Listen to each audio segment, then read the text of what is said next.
Today's Q&A. So today's gonna be a short video.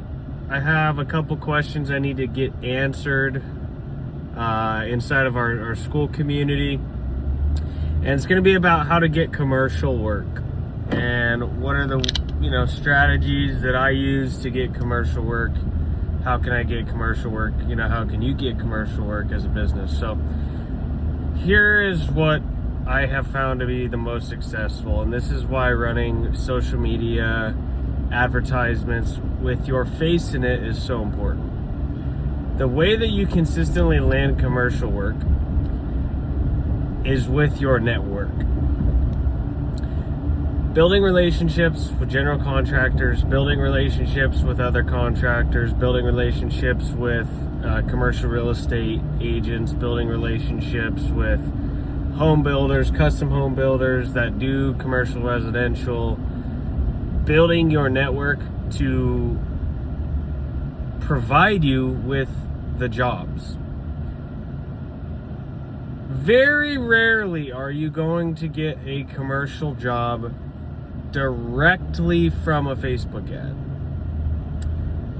Maybe 2 out of 10 leads will actually be a commercial project.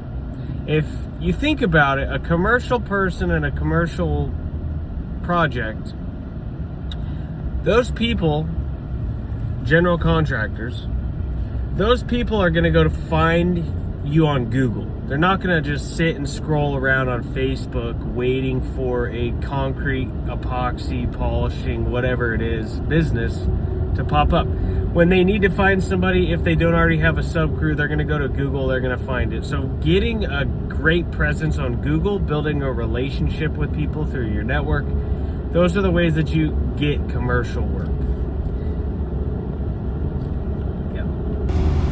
Next question that we've got is, what is my polishing process, and is there a standard process for polishing, or is it different? So first off, it's very different for every single person. You can be trained one way, you'll learn different things along the way of what you like, what you don't like, what you want to change, what you want to do differently. But our standard operating procedure for all polish jobs, we start with 60/80s. We're starting with soft metal 60/80s. We're going for a salt and pepper finish. If we're trying to expose more aggregate, we're going to go down to a 30/40.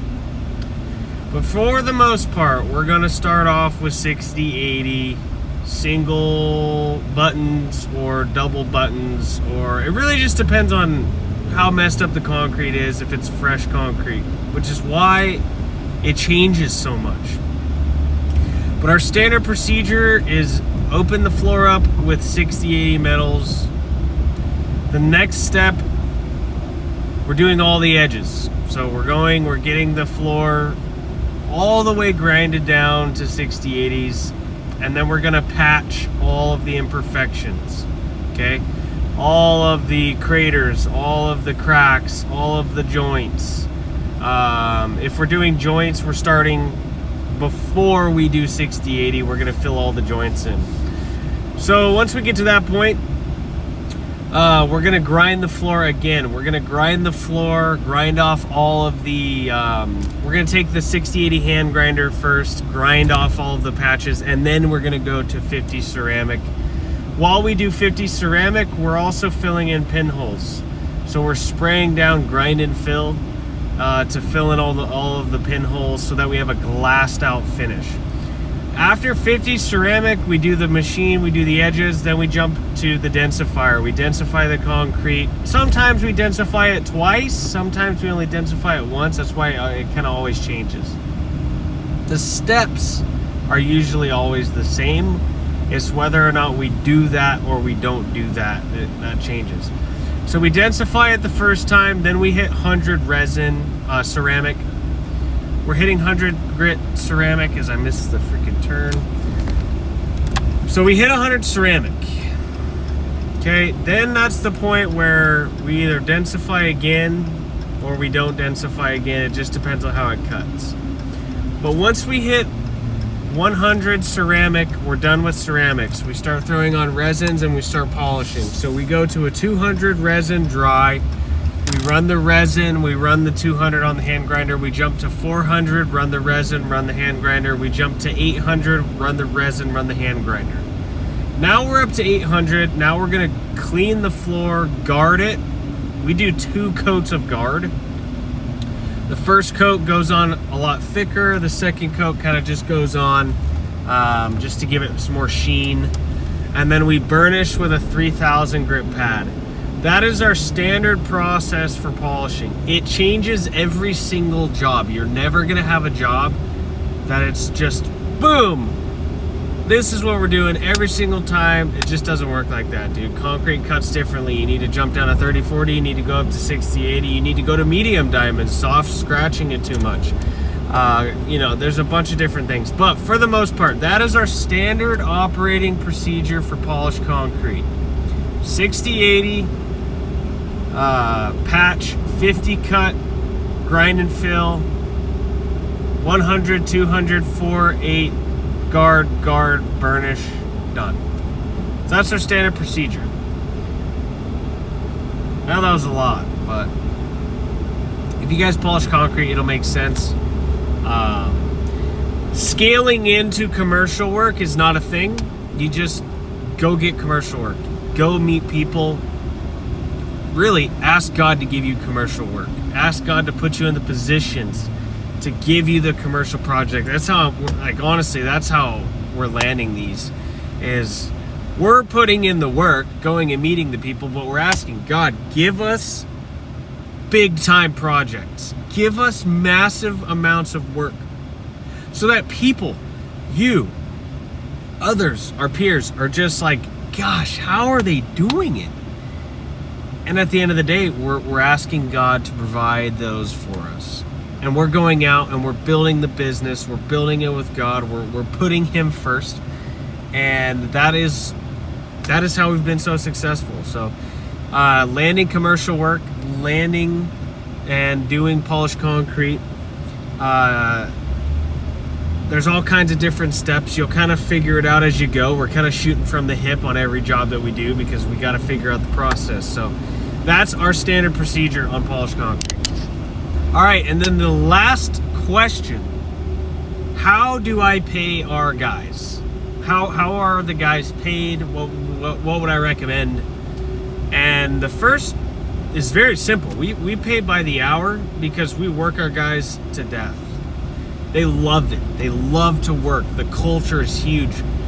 But if we're paying guys per day, they're not going to be incentivized to keep working. So why would you pay them on a daily rate? We've done it. We've paid our guys on a daily rate, and we've seen how it works. It works great until it gets to the point where it's like, damn, I'm past 8 hours. Like I'm not getting paid anymore. So we pay our guys anywhere from $22 an hour. That is the starting rate. That's a guy that just walks through the door. That's a guy that's not full-time. We're just paying him part-time. That's the guy that doesn't know how to do a polished floor from start to finish on his own yet. That's the rate that we pay people when they're in training. Then the next jump is about $25 an hour.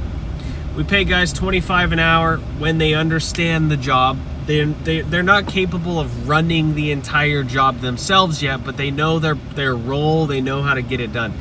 And then we pay $28 an hour to a team lead who knows how to do most everything, still needs to do a little bit of like, hey, I need your help, Dan, or Saul, can you come help me out? They know how to do polished concrete, they know how to do epoxy, but they're not masters of the craft yet, and they haven't quite earned that role of like, they're super for the job. They're the foreman for the job. They're still a team leader. Now for foremans are $30 an hour plus, 30 to 32 an hour. A foreman is one where we literally don't get told about what the job is going on. The jobs get done. We drop the trailer off and we go back and we pick it up. Like, we don't have to worry about a job being done They are running an entire crew by themselves, doesn't need shit. All they're doing is they're running the company. They're running their little company, which is their team. 30 to 32 an hour, that's kind of what we pay for that. Yeah, that's how I would recommend you guys pay people. Give people a clear example of what 30 to 32 an hour looks like. You don't call us on the job. You don't need us on the job. You and your team run everything. If you need something, your team is still working, you go get it from the store. We should not have to be brought over there. We should not have to help you.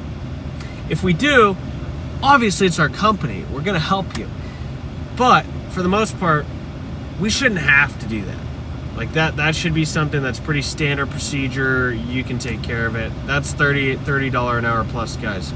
So that's kind of how we pay everybody. That's how I would recommend paying people. We've done salary, we've done hourly, we've done by job.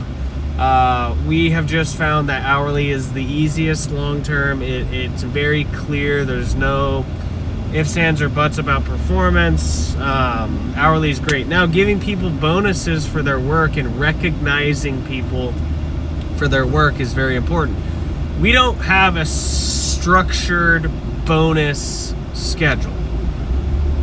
We take guys out to dinner, we treat guys, we take care of our people, we pour into them, you know, we go to events. That's how we do it. We don't have a bonus performance structure, which probably works really well. It's just not something that we focused on.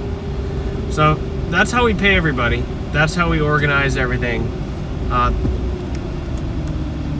Jeez. I about caused a 5-car stack up there. That's just how we have always done it. Not that there's a right or wrong way, but it's worked for us, so I'm sure it'll work for you.